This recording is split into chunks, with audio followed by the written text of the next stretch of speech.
요즘 일본 도쿄에서는 이제 올림픽 경기가 끝나지 않았었습니까?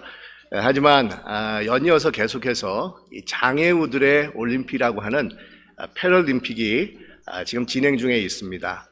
아마 제가 이렇게 듣기에는 오늘 이렇게 폐회를 하는 것으로 알고 있는데, 여러분들 이 장애우들이 이렇게 올림픽 경기에 참여하는 그런 사진이나 아니면 유튜브에 나오는 이 동영상을 보시면, 야, 정말 대단하다. 어떻게 저럴 수가 있을까? 라고 하는 감탄사가 정말 저절로 나올 수 있을 정도로 굉장히 아주 심각한 장애들을 앓고 있는 그런 분들인데도 정말 이렇게 최선을 다해서 그 힘든 그런 운동 경기에 임하는 그런 모습들을 우리가 보게 된다는 겁니다. 어떤 분들은 휠체어에 타고 농구 경기를 하고 또 탁구 경기에도 임하는 것을 보게 됩니다. 어떠한 탁구 선수는 두 팔이 아예 없습니다. 근데 이 탁구 선수가 어떻게 이 탁구를 치냐 하면 입에 탁구채를 물고 탁구를 치는 겁니다. 그런데 여러분 탁구를 할 때 서브를 하면은 손이 또 다른 손이 필요한데 그걸 어떻게 하냐면 휠체어에 앉아가지고 이 발로 이렇게 토스를 해가지고 입으로 이 서브를 하면서 이 탁구 경기에 임하는 것입니다. 또 어떤 육상 경기 선수는 앞을 보지 못하는 선수인데 보조인의 그런 지시를 따라서 열심히 이 트랙을 달립니다. 또 어떤 선수는 아예 두 팔이 없는데 두 다리만 있는데 수영 선수로서 발을 가지고 물살을 가르면서 경기에 참여를 합니다. 또 어떤 댄싱 여선수는 두 손이 없습니다. 아예 없습니다. 두 팔도 없습니다. 그런데 이 펜싱 칼을 어떻게 자기 한 손에 붙여가지고 휠체어에 타가지고 이번에 경기에 참여를 해서 금메달을 딴 그런 선수가 있습니다.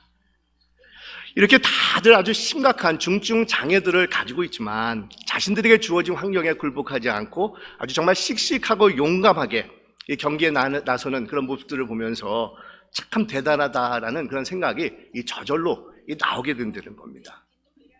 근데 여러분 요즘은 장애우들도 이렇게 존중을 받고 우대를 받아서 떳떳하게 올림픽 경기에도 참여할 수 있는 그런 시대가 우리에게 열려져 있지만 제가 어렸을 때만 해도 이 장애우들이라고 하면은 인간다운 대접을 받지 못하는 경우가 거의 대부분이었다는 겁니다. 이 며칠 전에 제 딸이 한국 TV 드라마에서 어디서 봤는지 왜 한국에서 장애우들을 저렇게 이렇게 경멸을 하느냐라는 그런 질문을 한 적이 있었는데 여러분 생각나시는지 모르겠지만 요즘도 그러는지 모르겠습니다. 제가 어렸을 때만 해도 장애우들이 가게에 들어서면 재수 없다고 그래가지고 소금을 뿌렸습니다. 또 택시를 타려고 하면은 택시 운전사들이 승차를 거부하면서 그냥 주행랑을 쳤었습니다. 이것이 장애우들을 향해서 가지고 있었던 한국 사회의 그런 차별이고 이 편견이었습니다. 그런데 여러분 예수님 당시에는 어땠겠습니까? 예수님 당시의 유대인들은 더하면 더했지 예외가 아니었다는 겁니다. 이 많은 유대인들 생각 속에는 이 장애인들이 된 그런 이후에는 하나님의 저주가 있어서 그렇다라는 그런 생각을 가지고 있었기 때문에 많은 그런 장애우들은 이 사회에서 정말 천대받고 차별받고 경멸을 받으면서 일상을 날마다 살아가야만 되는 그런 안타까운 처지에 놓여져 있었다는 겁니다. 하지만 이런 사회의 편견과 차별에도 불구하고 우리 예수님은 아주 완전히 다른 그런 모습을 우리에게 보여주고 계시는데 오히려 예수님께서는 여러 지역을 돌아다니시면서 갖은 그런 장애우들을 치유하셨고 악한 영들을 내어 쫓으셨으며 가난한 자들에게 복음을 전하면서 하나님의 나라를 선포하셨던 분이 바로 우리 예수님이셨습니다. 그래서 예수님께서 가시는 곳곳마다 많은 병자들과 장애우들, 악한 영에 사로잡혀 있었던 사람들, 사회에서 소외되고 가난한 자들이 몰려들면서 우리 예수님을 추종하고 따라다니는 그런 일들이 벌어지고 있었는데 오늘 말씀해 보면 우리 예수님께서 이스라엘 북쪽에 있는 지금으로 말하면 레바논 지역입니다. 두론과 시돈 지역을 방문하시고 다시 갈릴리 지역으로 오신 것입니다. 그랬을 때 많은 병자들이 예수님께서 없어지셨다가 다시 오시자 정말 기다렸다는 듯이 예수님의 그 만져주심을 바라면서 예수님께 몰려들기 시작을 했었는데 그 중에서도 예수님께서는 귀먹고 말이 어눌한 한 사람을 치유하시는 그런 역사를 베풀어 주셨다는 겁니다. 여러분, 귀가 먹고 말이 어눌하다라는 것은 전혀 들리지 않는 사람일 뿐만 아니라 말도 제대로 할 수 없어서 정말 언어가 잊어버려서 말하는 것이 거의 불가능한 상태에 놓여져 있는 사람을 말하고 있습니다. 그러니까 들을 수도 없었고 말할 수도 없었던 이 장애우였었습니다. 여러분, 이렇게 말을 하지 못하고 듣지도 못한다는 것은 소통이 완전히 이 차단된 상태에 놓여져 있는 사람을 가리키는데, 이렇게 외부와 완전히 차단된 상태에 있는 이 사람이 어떤 그런 인생을 살아갔겠습니까? 어느 누구와도 소통을 하지 못하니 얼마나 외로웠겠습니까? 어느 누구와도 소통을 하지 못하니 얼마나 많은 차별과 정말 경멸을 받으면서 지내왔었겠습니까? 이런 사람을 예수님께서 만나주시고는 아주 유명한 말을 하고 계시지 않습니까? 에바다라는 그런 말을 우리 예수님께서 이 장애우에게 전해주고 계십니다. 이 에바다는 아람어로 당시 예수님께서 사용하셨던, 유대인들이 사용했던 그 언어가 이 아람어입니다. 그 아람어로 열린다라는 그런 뜻이 됩니다. 그러자 이 사람의 귀가 열리고 또 입술이 열리게 됩니다. 그러면서 새로운 인생이 이 사람에게 나타나게 되었다는 겁니다. 전에 경험해보지 못했던 새로운 세계가 이 사람에게 펼쳐지기 시작을 했다는 겁니다. 육신의 장애 때문에 가지고 살아야만 했었던 아픔과 서러움이 사라지고 이제는 정상인으로 인간답게 살아갈 수 있는 새로운 그런 인생이 이 사람 앞에 펼쳐질 수가 있었다는 겁니다. 근데 여러분, 우리 예수님께서는 단지 육신적으로 고통을 당하는 이 장애들뿐만 아니라 이 정신적으로, 마음적으로, 영적으로 장애를 앓고 있는 사람들에게도 이런 치유와 회복의 역사를 베풀어 주시기를 원하시는 분이시라는 겁니다. 이게 사실 어떻게 생각해 보면 육신의 장애보다도 더 불쌍한 장애가 있다고 하면 이 정신적인 장애입니다. 영적인 장애라는 겁니다. 귀가 있어도 주위 사람들의 마음을 이해하지 못하고 교만과 아집에 사로잡혀서 자신의 시각에만 사로잡혀 있어서 이 가족들과 이웃들에게 피해를 끼치는 사람들이 얼마나 많은지 모른다는 겁니다. 또한 진실을 분명하게 목격하고도 애써 눈과 귀를 가린 채 듣지도 않고 보지도 못하면서 또 마냥 자신들 마음대로 살아가려고 하는 그런 사람들이 있다는 겁니다. 진리의 생명인 하나님의 말씀을 듣기는 들어도 마음문을 닫아서 받아들이지 못한 채 자신 기분대로, 자신의 그런 기질대로 살아가려고만 하는 그런 사람들이 있다는 겁니다. 아무리 복음의 좋은 소식이 전해진다 하더라도 그 복음이 가져다 주는 진정한 의미를 깨닫지 못한 채 주님을 만나지 못한 채 살아가는 영적인 장애우들이 얼마나 많은지 모른다는 겁니다. 예수님께서는 이런 모든 장애인들을 가리켜서 에바다라고 외치고 계시다는 겁니다. 열려라라는 그런 말씀을 전해주고 계시다는 겁니다. 정말 오늘날에도 예수님께서는 우리들의 귀를 열어주시고 정말 우리들의 말을 열어주시고 마음의 문을 열어주셔서 우리의 삶을 새롭게 변화시켜 주시기를 원하시는 분이 바로 우리 예수님이 되신다는 겁니다. 여러분 어떻습니까? 우리 주변에 귀와 눈이 열리고 마음의 문이 열려져야 하는데 그렇지 못한 채 자기 세계에만 갇혀서 바른 길로 가지 못하는 그런 사람들을 우리가 목격할 때가 있지 않습니까? 혹시 그 사람이 내가 아니겠습니까? 내 자신이 아니겠습니까? 여러분, 예수님께서는 이 모든 자들의 마음의 문을 열어주시기를 원하고 계시다는 겁니다. 우리에게 에바다라는 그런 음성을 들려주시기를 원하고 계시다는 겁니다. 주님께서 열려라라고 외치는 그 음성을 들으면서 정말 우리의 인생이 바뀌면서 복된 주님께서 원하시는 기쁨의 삶을 살아가는 그런 자들이 되어야 될 겁니다. 우리 주님께서 어떻게 이 말을 듣지 못하고 하지 못했던 자에게 정말 열릴 수 있는 그런 축복을 허락해 주셨는 것을 생각해 보면 무엇보다도 이 사람과의 1대1의 관계를 통해서 이 에바다의 기적을 베풀어 주신 것을 우리가 생각해 볼 수가 있는데, 오늘 우리가 읽은 본문 33절에 보니까 예수께서 그 사람을 따로 데리고 무리를 떠나사 이렇게 기록을 하고 있습니다. 그러니까 예수님께서 이 사람을 보시고 이 사람을 정말 치유하시고 변화시켜 주시기 위해서 사람들 가운데서 따로 데리고 나와서 분리를 시킨 것입니다. 그러면서 우리 예수님께서는 개인적으로 1대1로 이 사람을 다루기 시작을 합니다. 여러분 왜 그러셨겠습니까?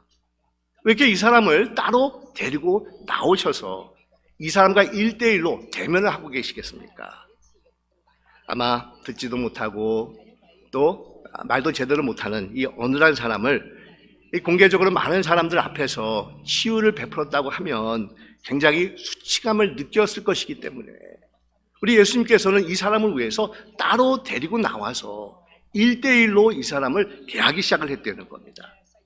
그래서 이 사람을 배려하는 마음을 가지고 많은 사람들 앞에서 따로 데리고 나와서 개인적인 그런 만남을 가지기 시작을 하는데 우리 예수님께서 이 사람을 치유하시는 그런 모습을 보아도 참 왜 어떻게 예수님께서 이렇게 하시나라는 그런 의구심을 가질 수밖에 없는데 우리 예수님께서 먼저 손가락을 이 사람의 양 귀에 이렇게 넣으신 다음에 그 다음으로 침을 자신 손에 뱉어가지고 그 사람의 혀에 손을 갖다 대면서 이 사람의 열리지 않는 그런 입과 귀를 치유하시는 역사를 베풀려고 하셨다는 겁니다.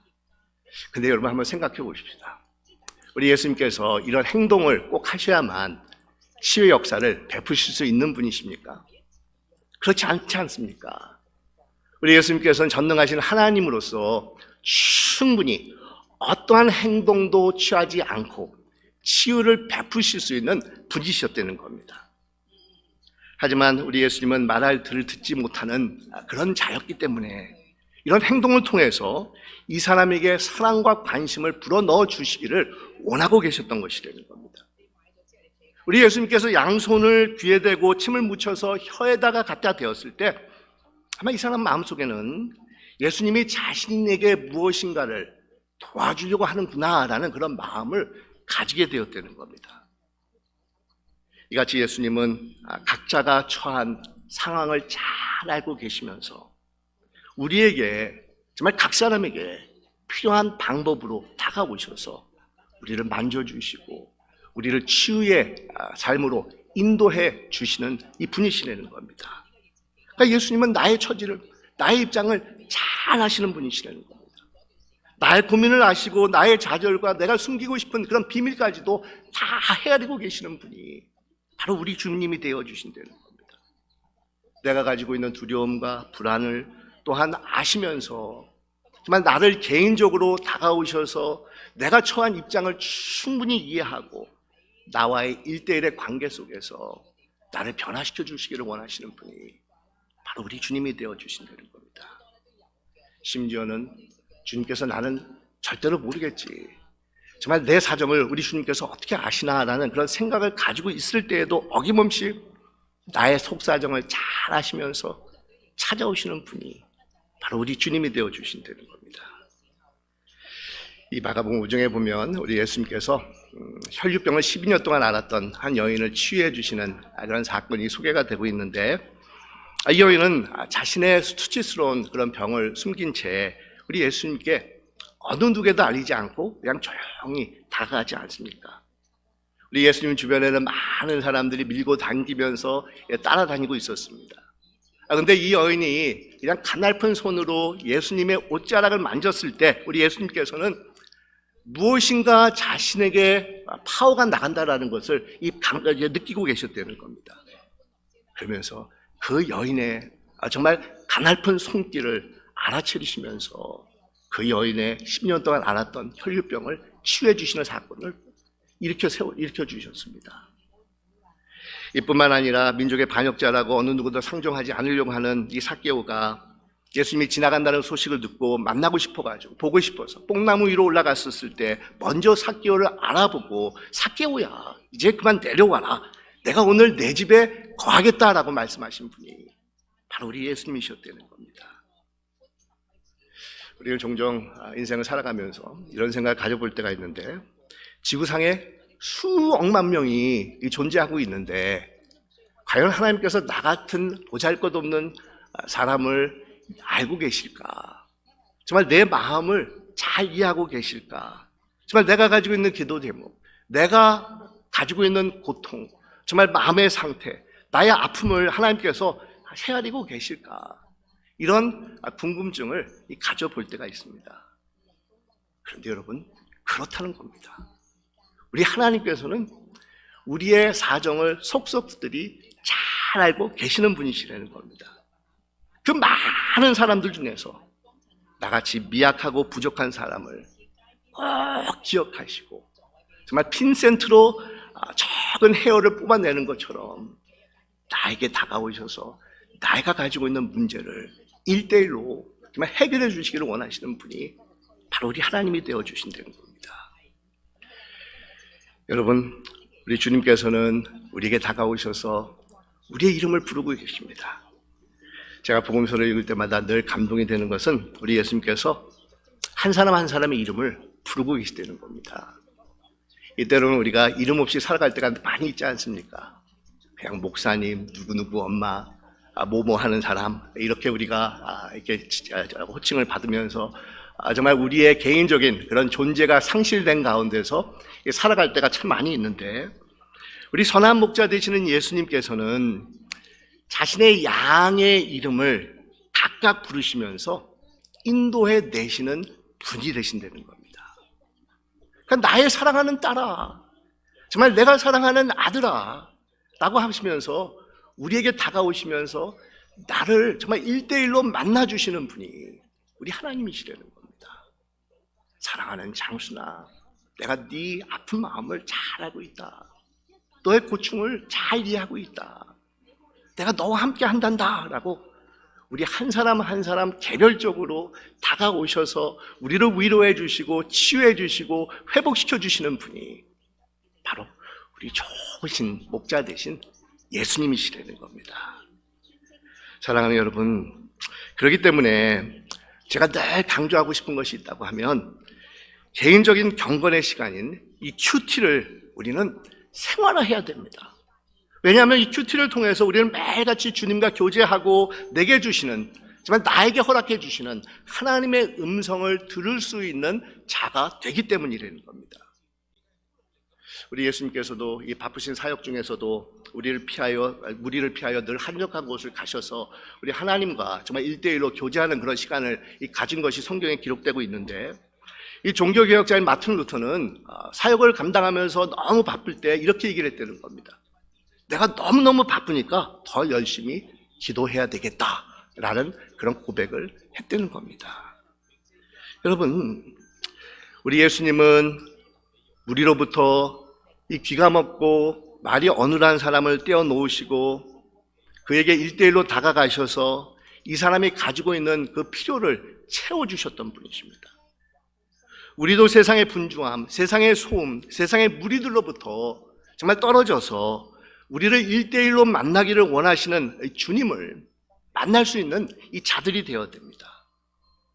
이럴 때 내 귀가 열리고 내 마을이 열리면서 에바다의 은총이 나에게 임하는 것을 체험할 수가 있다는 겁니다. 우리 미국 장로교 목사님이시자 또 상원의 채플린으로 있으셨던 로이드 오게빌 목사님이 이런 얘기를 하십니다. 우리 주님은 온 인류의 구세주로 오신 분이시지만 그 구원을 전해 주실 때 마치 나 한 사람을 위해서 세상에 오신 분처럼 우리 각 사람에게 다가오셔서 내 이름을 부르시고 내가 처한 방법으로 자신의 은총과 긍휼을 베풀어 주시는 분이시다, 이렇게 얘기를 하고 있습니다. 사랑하는 여러분, 이것이 바로 에바다의 은총입니다. 뿐만 아니라 오늘 본문에 보니까 예수님께서는 하늘을 우러러 보시면서 에바다의 은총을 베풀어 주신 것을 말씀하고 있는데, 여러분, 하늘을 우러러 보았다는 것은 하나님의 도우심을 간구했다는 겁니다. 우리 주님께서는 기먹고 말이 어눌한 사람을 치유해 주시기 위해서 우리 하나님 앞에 이 간구를 하셨는데, 사실 우리 예수님은 하나님과 동등된 분으로서 이 하늘의 도움, 하나님의 도움을 필요로 하지 않으셨던 이 전능하신 분이셨습니다. 그럼에도 불구하고 우리 예수님께서 하나님의 도우심을 간구하면서 세상에서 자신에게 주어진 사명을 감당하신 것을 우리가 볼 수가 있는데, 우리 예수님께서 요한복음에 보면 자신은 아버지의 뜻을 떠나서는 아무것도 할 수 없다라고 이 말씀을 합니다. 그만큼 우리 주님은 하나님의 도우심을 간구하면서 자신의 사역을 정말 수행했던 분이신데, 그러니 여러분, 우리와 같은 사람은 오죽 더 하겠냐라는 것입니다. 예수님도 세상에 있고 계시는 동안에 본인이 하나님과 동등된 분이심에도 불구하고 하나님의 뜻을 강구하기 위해서 하늘을 늘 우러러보면서 하나님의 도우심을 강구하고 사역을 감당하셨는데, 사실 우리 또한 하나님 일을 감당하기 위해서 정말 우리가 하나님 앞에 늘 엎드려져야 된다는 겁니다. 그런데 아쉽게도 종종 하나님의 도움 없이 자신 스스로 하나님의 일을 감당할 수 있다라고 생각하는 그런 분들을 목격할 때가 있는데, 참 여러분 위험한 생각입니다. 특히나 하나님과의 관계를 돈독하게 만들지 않고 이 교회에서 봉사하고 섬기는 것만만 이 성경을 쓰는 그런 분들을 볼 때가 있습니다. 그러다가 힘든 일을 당하게 되면 쉽게 모든 것을 다 포기하는데, 신앙까지도 정말 교회 생활까지도 포기하게 되지 않을까, 이런 염려가 들게 됩니다. 그래서 여러분, 교회에서 봉사를 하시는 그런 분들이면 분들일수록 더욱더 하늘을 바라보면서 하나님의 도우심을 간구할 줄 알아야 된다는 겁니다. 봉사하기 전에 먼저 예배자로서 이 주님 앞에 나올 수 있어야 된다는 겁니다. 더욱더 예배자로서 집중할 줄 알아야 된다는 겁니다. 기도하면서 봉사해야 됩니다. 정말 말씀을 묵상하면서 영적인 영양분을 공급받으면서 봉사할 줄 알아야 된다는 겁니다. 그럴 때마다 날마다 새로운 힘이 우리에게 주어져서 지치지 않는 지속적인 봉사를 감당할 수가 있습니다. 정말 하나님 앞에 영광이 돌리고 많은 사람들에게 덕이 되는 그런 봉사를 감당할 수 있는 이 자들이 될 수가 있습니다. 여러분, 날마다 하늘을 우러러보면 우리 하나님께 정말 늘 도움을 간구하는 여러분들이 되시기를 간절히 축원드립니다. 우리 시편에 보면 이렇게 시편 기자가 노래하고 있지 않습니까? 내가 산을 향하여 눈을 돌리라. 나의 도움이 어디서 올고 나의 도움이 천지를 지으신 여호와께로서다. 이렇게 고백을 하고 있습니다. 여러분, 그렇습니다. 그냥 내 능력, 내 정성, 내 힘만을 의지하면서 세상을 살아가다 보면 금세 지치고 이 짜증이 나가지고 힘들어할 때가 있다는 겁니다. 그래서 우리는 먼저 하나님 앞에 나올 줄 아는 자들이 되어야 된다는 겁니다. 눈을 들고 하늘을 바라봐야 됩니다. 그리고 하나님의 도우심을 간구해야 된다는 겁니다. 그럴 때 새로운 능력이 우리에게 임하게 되는 것을 경험할 수가 있습니다. 정말 독수리 날개치듯 올라가는 새로운 능력을 날마다 경험하면서 늘 하나님 앞에 정말 충성 봉사할 수 있는 자들로 살아갈 수가 있다는 겁니다. 사랑하는 여러분, 자신의 시선을 우리 하나님 앞에 고정시키며 하나님께서 주시는 그 능력에 힘입어서 우리에게 주어진 일들을 감당하는 여러분이 되시기를 주님의 이름으로 축원드립니다.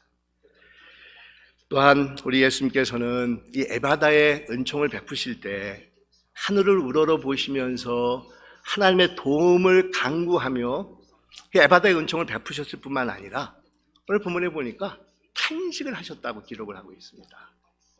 어떤 영어 성경에 보면 예수님께서 탄식하신 것은 그냥 우리가 힘들 때 휴 하면서 탄식하는 그 탄식이 아니라 아주 깊은 탄식이다라고 설명을 하고 있는데, 캘빈은 이 탄식을 이렇게 설명을 하고 있습니다.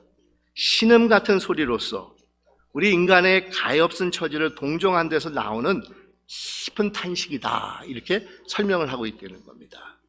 그러니까 예수님께서는 단지 힘이 들기 때문에 한숨 같은 탄식을 하신 것이 아니라 상대의 아픔을 마치 자신의 아픔처럼 느끼시면서 이런 탄식을 내뿜으셨다는 겁니다.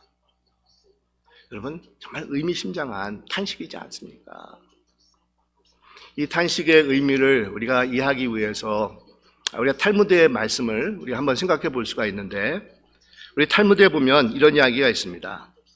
이웃들과 고통을 더불어 함께 느낄 수가 있을 때 비로소 우리는 이웃의 고통을 치유하는 도구로 쓰임 받을 수가 있다라는 그런 말이 있습니다. 정말 중요한 말입니다. 예수님께서 정말 에바다의 은총을 우리에게 베푸실 수 있는 이유는 하나님의 아들로서 이 세상에 오셨기 때문이지만, 또 다른 이유는 우리들과 공감하는 마음을 소유하고 계셨기 때문이라는 겁니다. 그래서 많은 병자들과 가난하고 소외된 자들을 향해서 자신의 모든 것을 내어주실 수 있는 삶을 살 수 있었던 분이 바로 우리 예수님이셨다는 겁니다. 이런 예수님을 가리켜서 히브리서 4장에 보니까 대제사장 되시는 예수님은 우리의 연약함을 체휼하지 아니하는 자가 아니요, 이렇게 말씀을 하고 있습니다. 여러분, 연약함을 체휼하지 아니요라는 이 표현은 이중 부인법입니다. 그러니까 두 번 부인을 하고 있습니다. 그러니까 우리의 연약함을 충분히 체휼하실 수 있는 분이라는 것을 강조하고 있다는 겁니다.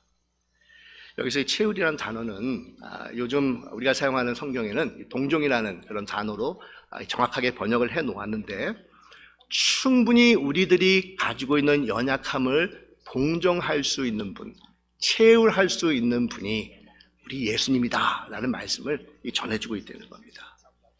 근데 여러분, 이 동정에는 두 가지가 있습니다. 두 가지 차원의 동정을 우리가 생각해 볼 수가 있습니다. 하나는 우리가 경험해 보지 않는 것입니다. 하지만 이웃의 가슴 아픈 사연을 들으면서 이 동정심을 느낄 때가 있다는 겁니다. 우리가 전혀 경험해 보지 않았음에도 불구하고 이 주위에 어렵고 힘든 그런 분들의 사정을 듣게 되면 우리의 마음이 움직일 때가 있다는 겁니다. 얼마 전에 미국에서 어느 어머니가 정말 건장한 두 아들들이 코로나로 인해서 갑작스럽게 잃어버렸다는 그런 기사를 제가 읽은 적이 있었는데, 제 자녀가 아닙니다. 저는 그 어머니가 아닙니다. 그런데도 불구하고 제 마음이 얼마나 정말 아팠는지 모릅니다. 같은 부모 입장에서 나는 비록 자녀를 잃어버리지 않았지만 그 두 아들을, 건장했던 두 아들을 갑자기 코로나로 잃어버리게 됐다라는 그런 기사를 읽었을 때 제 마음이 얼마나 아파왔는지 모릅니다. 이것이 여러분 첫 번째 차원의 이 동정이라고 할 수가 있습니다. 내가 직접 체험한 것은 아니지만 정말 힘들고 딱한 소식을 접하게 된다고 하면 이 동정심을 우리가 느낄 수 있다는 겁니다. 근데 두 번째의 동정은 내가 직접적으로 경험을 했기 때문에 이 상대방이 느끼는 그 감정을 아주 정확하게 이해하고 동정할 수 있는 것을 말하고 있다는 겁니다. 어느 교회에서 혼자 힘들게 자녀들을 키우면서 살아가고 계셨던 싱글맘이 있었는데, 어느 누구도 자신의 이런 힘든 그런 사정을 이해하지 못하고 알아주지 못하는 것 같아서 늘 마음에 이렇게 불만을 가지고 이 싱글맘이 이렇게 살아가고 있었다는 겁니다. 그런데 어느 날 교회에 부임하지 않았던, 부임한 지 얼마 안 되었던 이 목사님이 신방을 와가지고 이야기를 나누는 도중에 자신이 가지고 있었던 이런 불만을 털어놓는 겁니다. 이 자신이 싱글 패런트가 되어서 혼자 어린 자녀들을 양육을 하고 가사 일도 해야 되고 또 직장 일도 이렇게 같이 혼자 이렇게 해야 되는데 정말 너무도 힘이 듭니다. 그러면서 이런 힘든 자신의 그런 사정을 주변에 있는 교인들도 잘 이해를 하지 못하고 또 도와주지도 않으려고 하는 그런 모습을 보면서 참 불만이 많다라는 그런 내용을 이 목사님께 전해준다는 겁니다. 그러자 목사님께서 그 힘든 마음을 잘 자기는 이해를 한다라고 전해주게 되자 이분이 정말 놀란 얼굴을 하면서 어떻게 목사님이 나의 이런 힘든 사정을 잘 이해할 수가 있습니까? 라고 비난하듯이 목사님께 얘기를 하는 겁니다. 그러자 목사님께서 조용히 하시는 말씀이, 제가 싱글 패런트들의 심정을 잘 이해할 수 있는 것은 저도 오래전에 아내의 사별로 혼자가 되어서 자녀를 키워봤기 때문입니다. 이렇게 이야기를 했다는 겁니다. 근데 여러분, 우리 주님께서 토해내셨던 이 탄식은 바로 이 동정의 마음에서 나오는 이 탄식이었다는 겁니다. 인간의 모습으로 이 세상에 찾아오셔서 우리 인간들이 겪는 모든 희노애락을 본인이 직접 경험하고 느끼셨기에 이런 동정의 탄식이 나오실 수가 있었다는 겁니다. 슬픔이며 배반이며 분노며 좌절이며 심지어는 자신 앞에 놓여져 있는 정말 인생의 최고 장애물이라고 하는 이 십자가를 앞에 두고 너무너무 고통스러워서 이 잔을 내게서 피하게 해 주십시오라는 기도를 드릴 정도로 정말 우리 인생이 겪는 이 모든 그런 아픔과 고난을 몸소 체험하셨던 분이 우리 예수님이기에 우리 예수님께서는 정말 말 못하고 정말 듣지 못하는 그 사람을 앞에 두면서 정말 말할 수 없는 동정심을 가지고 탄식을 하실 수밖에 없었다는 겁니다. 사랑하는 여러분, 바로 이 주님께서 오늘날에도 우리의 기도를 들으시면서 탄식을 하고 계십니다. 근데 그 탄식은 내가 왜 이렇게 못난 모습을 가지고 있느냐라는 그런 마음으로 탄식하시는 것이 아닙니다. 내가 사랑하는 자녀가 정말 너무도 힘든 삶을 살아가고 있구나. 그래, 내가 충분히 이해한다. 너를 동정한다. 너의 그런 모든 속사정을 내가 다 알고 있다. 라는 그런 마음에서 우리와 공감대를 형성하시기 위해서 우리 주님께서는 말할 수 없는 탄식으로 우리와 함께하여 주시는 분이시라는 겁니다. 사랑하는 여러분, 우리 주님은 정말 1대1로 우리에게 다가오셔서 우리에게 제일 필요한 그런 방법으로 우리를 치유하시고 회복시켜 주시는 분이십니다. 뿐만 아니라 정말 하나님 앞에 늘 간구하면서 하늘의 놀라운 능력으로 우리를 변화시켜 주시기를 원하시는 분이시라는 겁니다. 그리고 말할 수 없는 그런 동정심을 가지고 우리의 속속 사정을 다 알고 계시면서 우리와 함께하여 주시기를 원하시는 분이 바로 우리 예수님이 되어주신다는 겁니다. 바로 예수님께서는 이런 모습을 가지고 우리에게 다가오셔서 에바다의 은총을 베풀어 주시기를 원하고 계십니다. 우리의 입이 열리고 우리의 귀가 열리고 우리의 마음의 문이 열려서 주님의 음성을 들으면서 이웃에게 덕이 되는 그런 언어를 사용하는 정말 새로운 피조물로 우리를 변화시켜 주시기를 원하고 계신 것입니다. 사랑하는 여러분, 우리 주님께서도 오늘날에 에바다라는 그런 외침을 우리에게 전해주고 계십니다. 열려라 라고 말씀하고 계시다는 겁니다. 정말 우리의 마음의 문이 열리면서 주님께서 우리와 함께하여 주시는 그 은총에 힘입어서 우리 앞에 놓여져 있는 삶을 정말 주님의 뜻 가운데 살아가기에 부족함이 없는 여러분들이 되시기를 예수 그리스도의 이름으로 축원드립니다. 기도드리겠습니다.